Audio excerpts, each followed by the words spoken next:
Miami Dolphins OTAs are over. We will sum up OTAs. We will look ahead to next week's minicamp. And we'll tell you why some rockhead reporter asked Jarvis Landry about Khloe Kardashian today. Chris Perkins, Omar Kelly, Sentinel.com. You can call me Rockhead. OTAs. Now, you always say that you can't tell anything from OTAs.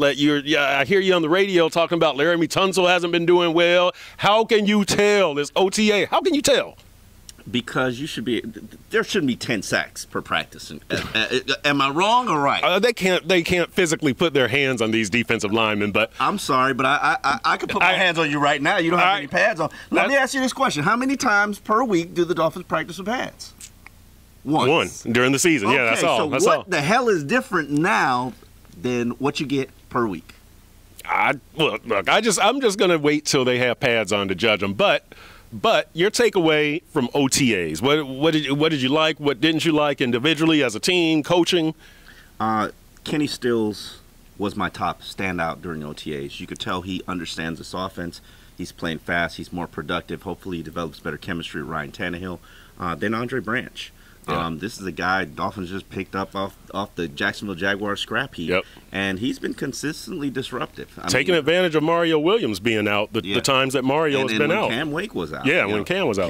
Cam is working. Cam does not look like Cam to me, but that's just my personal opinion. I'm used to seeing Cam with explosion. Right. And you don't see explosion yet, but he's only 7 months off the Achilles rehab. Right. So, the good thing is he's still out there. He hasn't taken any days off that we know. Absolutely. And then, on the negative side, I don't think any of these rookies are stepping up and raising their hand like a Jarvis Landry did and said, "Yo, this is my playing time right here. Right. This is my spot." Or like Jawan James did. Absolutely. Yeah. And now Laramie Tunsil, I thought he played better today at tackle than I have seen him at guard. Right. He was at tackle because Brandon Albert wasn't there today, so he started. Yeah. Now, certainly not having Mario Williams there helps. Right. Makes you look better. Makes you look a little bit better. Although Andre Branch he made a couple of plays on Laramie, but I think Laramie's been okay. But Xavier Howard now. Yeah. Came up with that interception today in practice. It was a good play by a thrown bad ball by a young quarterback in Brad Doherty.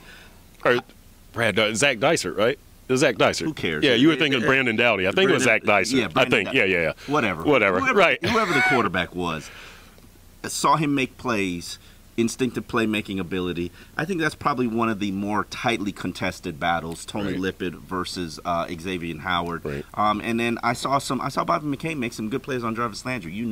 Jarvis is an elite slot receiver. Right. And for Bobby McCain to hold his own against Jarvis, that means that he could potentially be ready.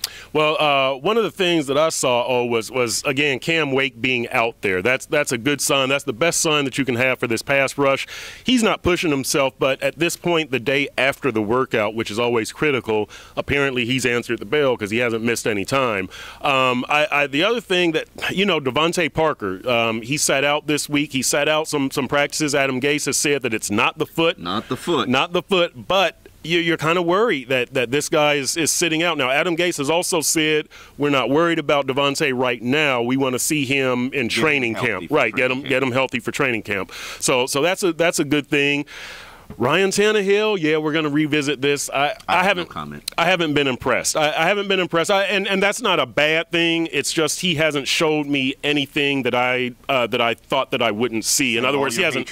It's not bad. He hasn't exceeded any expectations. That's all. He's met. Yeah, I think he's been good. I think Ryan has been good. I think he's been good. I give him some leeway because he has to learn this offense. Correct. When he got here, it was an offense he knew better than the veterans. Right. Second year, that was an offense tailor-made for him with Bill Lazor. Yep. Now it's like, okay, this is a grown-up offense, and it's going to take him a little bit of time to play like a grown-up. It will. And overall, I'll say this. For the defense, I think they're closer than the offense. They're always closer than the offense. Well, no, I mean, as far as being productive and good, I looked at that defense today and I said, you know what? If you put Mario Williams and Rashad Jones out there, that is a better defense than that offense, even if you put Brandon Albert out there. It was always going to be. But they're staking everything on the offense. You drafted 6 offensive players. You've got an offensive head coach. Been piss poor since 2008. Well, you're just expecting them to be average. Well, I'm expecting them to score more than the 19.3 that they scored last year, and right now I don't see that. They should be more by that 24 that they had 2 years ago, right? I expect this defense to be decent. I don't know about the cornerbacks, but they don't have depth. They got linebackers, they got pass rushers, they don't have defensive tackles. I think they've got decent enough safeties. This defense is going to continue to carry this team. Unfortunately, you might not like it, but that's the reality. All right, now as far as the Rockhead thing, Jarvis Landry talked about he's been working out this offseason with Antonio Brown and Odell Beckham Jr. So I asked the man, have you met Khloe Kardashian? She's supposedly dating Odell Beckham Jr. Everybody would have used that quote if it was a good quote, but he kind of laughed and put his shirt up to his face. Yeah, he had no response, which was probably appropriate. But hey, yeah, you got to ask that. That's Odell Beckham situation. You got to ask the tough questions. I'm sure he's got a bunch of situations. See, now you're trying to mess him up. Why you say that on tape? Come on, let that man live his life. That's what I'm saying. Why you all in this business, Perk? All right, that's both of us. All right, for the Rockhead and Omar Kelly, you're watching SunSentinel.com.